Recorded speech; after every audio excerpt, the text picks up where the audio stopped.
ಕರ್ನಾಟಕದಲ್ಲಿ ಗೋ ಹತ್ಯೆ ನಿಷೇಧ ಕಾಯ್ದೆ ಇದೆ. ಇದ್ದಾಗಲೂ ಕೂಡ ನಿರಂತರವಾಗಿ ಗೋಹತ್ಯೆ ಆಗ್ತಾ ಇದೆ, ಗೋಕಳ್ಳತನ ಆಗ್ತಾ ಇದೆ, ಗೋಮಾಂಸವನ್ನು ಎಲ್ಲ ಕಡೆಗೆ ಕಳಿಸ್ತಾ ಇದ್ದಾರೆ. ಸೊ ಇದು ಭಾಳ ದೊಡ್ಡ ಪ್ರಮಾಣದಲ್ಲಿ ಒಂದು ಮಾಫಿಯಾ ಕೆಲಸ ಮಾಡ್ತಾ ಇದೆ. ಇದರ ಹಿಂದೆ ಕಾಂಗ್ರೆಸ್ನವರ ಅಪೀಸ್ಮೆಂಟು ಬಹಳ ದೊಡ್ಡ ಪ್ರಮಾಣದಲ್ಲಿ ಅಪೀಸ್ಮೆಂಟ್ ಮಾಡ್ತಾ ಇರೋದ್ರಿಂದನೇ ಇವತ್ತು ಈ ಗೋಹತ್ಯೆ ನಡೀತಾ ಇದೆ. ಗೋವು ಪೂಜಾ ಪ್ರಾಣಿ ಅಷ್ಟೇ ಅಲ್ಲ, ನಮಗೆ ಅನ್ನ ಹಾಕ್ತಾ ಇದೆ, ನಮಗೆ ಕೆಲಸ ಕೊಡ್ತಾ ಇದೆ, ನಮಗೆ ಔಷಧಿ ಕೊಡ್ತಾ ಇದೆ, ನಮಗೆ ಗೊಬ್ಬರ ಕೊಡ್ತಾ ಇದೆ. ಸೊ ಅದಕ್ಕೆ ನಾವು ಕಾಮಧೇನು ಅಂತ ಹೇಳಿ ನಾವು ಪೂಜೆ ಮಾಡ್ತಾ ಇರುವಂಥ ಆ ಪ್ರಾಣಿಗಳನ್ನೇ ಇವತ್ತು ಹತ್ಯೆ ಮಾಡಿ ಕೊಂದು ಹಾಕ್ತಾ ಇರುವಂಥದ್ದು ಇದು ಅಕ್ಷಮ್ಯ ಅಪರಾಧ. ಸಾವಿರಾರು ವರ್ಷದಿಂದ ಗೋಮಾತೆಯನ್ನು ನಾವು ರಕ್ಷಣೆ ಮಾಡ್ತಾ ಪೂಜೆ ಮಾಡ್ತಾ ಬಂದಂಥದ್ದನ್ನೇ ತಿನ್ನಬೇಕು ಅನ್ನುವಂಥ ಮುಸ್ಲಿಂ ಸಮಾಜದ ಹಠ ಇದು ಬಹಳ ದೊಡ್ಡ ಅಪಾಯಕಾರಿ ಅಂತನ್ನುವಂಥದ್ದು ನಾನು ಹೇಳ್ತಾ ಇದ್ದೀನಿ. ಇದು ನಿಲ್ಲಿಸಬೇಕು. ಗೋಹತ್ಯೆ ಕಾಯ್ದೆ ಇದ್ದಾಗಲೂ ಕೂಡ ಇದೆಲ್ಲ ನಡೀತಾ ಇರುವಂತಹದ್ದು. ಗೋಹತ್ಯೆ ವಿರೋಧಿ ಅಂದರೆ ಗೋಹತ್ಯೆ ಮಾಡಬಾರ್ದು ಅಂತ ಹೇಳಿ ಕಾಯ್ದೆ ಇದೆ. ಸೊ ಅಂಥ ಇದ್ದಾಗಲೂ ಕೂಡ ಇದು ಮಾಡ್ತಾರೆ ಅಂತಂದರೆ ಇದಕ್ಕೆ ಕಾಂಗ್ರೆಸ್ಸೇ ಕಾರಣ, ಕಾಂಗ್ರೆಸ್ಸಿನ ಕುಮ್ಮಕ್ಕು ಅಂತನ್ನುವಂಥದ್ದು ನಾನು ಹೇಳ್ತೇನೆ. ಇನ್ನು ಶಿವು ಉಪ್ಪಾರ್ ಈ ಗೋವಿನ ರಕ್ಷಣೆಗೋಸ್ಕರನೇ ಸಂಬಂಧಪಟ್ಟಂಥ ಅವನ ಕೊಲೆ ಮಾಡಿದರು. ಬೈಲೊಂಗಲ್, ಕಿತ್ತೂರು ಈ ಎಲ್ಲ ಸಂತೆಗಳಲ್ಲಿ ಓಡಾಡಿ ಗೋವಿನ ರಕ್ಷಣೆ ಮಾಡ್ತಾ ಇರುವಂಥ ಒಬ್ಬ ಅಮಾಯಕ ಶಿವು ಉಪ್ಪಾರ್ನನ್ನು ವ್ಯವಸ್ಥಿತವಾಗಿ ಕೊಲೆ ಮಾಡಿದರು, ಮುಚ್ಚಾಕಿದರು ಅಂತನ್ನುವಂಥದ್ದು ಈ ಸಂದರ್ಭದಲ್ಲಿ ಹೇಳ್ತೀನಿ.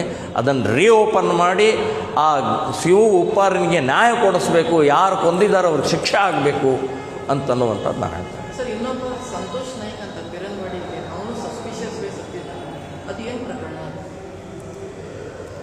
ಸಂತೋಷ್ ನಾಯ್ಕ್ ಅನ್ನುವಂಥ ಒಬ್ಬ ಸಂತ್ರಸ್ತನ ಕೊಲೆ ಆಗತ್ತೆ. ಚರ್ಚ್ ಅಂದರೆ ಕ್ರಿಶ್ಚಿಯನ್ರು ನಡೆಸ್ತಾ ಇರುವಂಥ ಒಂದು ಮದ್ಯಪಾನ ಯಾರ್ಯಾರು ಮಾಡ್ತಾರೆ ಅವ್ರನ್ನ ಮದ್ಯಪಾನ ಬಿಡಿಸುವಂಥದ್ದು ಒಂದು ಸೆಂಟರ್ ಇದೆ.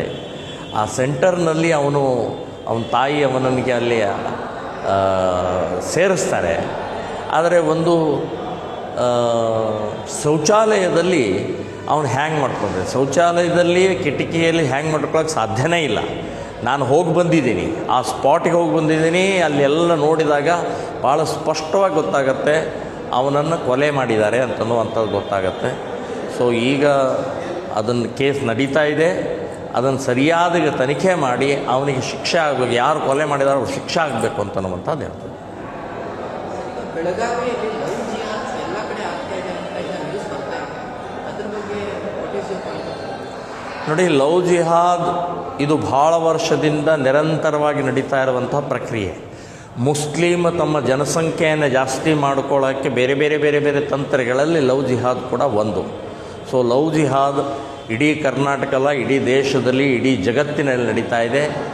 ಮುಸ್ಲಿಮರು ಹಿಂದೂಗಳನ್ನು ಪ್ರೀತಿ ಪ್ರೇಮದ ಹೆಸರಿನಲ್ಲಿ ಹಿಂದೂ ಹುಡುಗಿಯರನ್ನು ವ್ಯವಸ್ಥಿತವಾಗಿ ಹಾರಿಸ್ಕೊಂಡು ಹೋಗ್ತಾ ಇದ್ದಾರೆ, ಬುರ್ಕ ಹಾಕಿಸ್ತಾ ಇದ್ದಾರೆ, ಗೋಮಾಂಸ ತಿನ್ನಿಸ್ತಾ ಇದ್ದಾರೆ. ಇದರ ವಿರುದ್ಧ ಶ್ರೀರಾಮ ಸೇನೆ ಸಂಘಟನೆ ಸಹಾಯವಾಣಿ ಹೆಲ್ಪ್ಲೈನ್ ಡಿಕ್ಲೇರ್ ಮಾಡಿದೆ. ಸುಮಾರು 6,000 ಕಾಲ್ಗಳು ಬಂದಿದ್ದಾವೆ. ಅದರಲ್ಲಿ ಸುಮಾರು 1,500 ಹುಡುಗಿಯರು ನಾವು ಉಳಿಸಿದ್ದೀವಿ.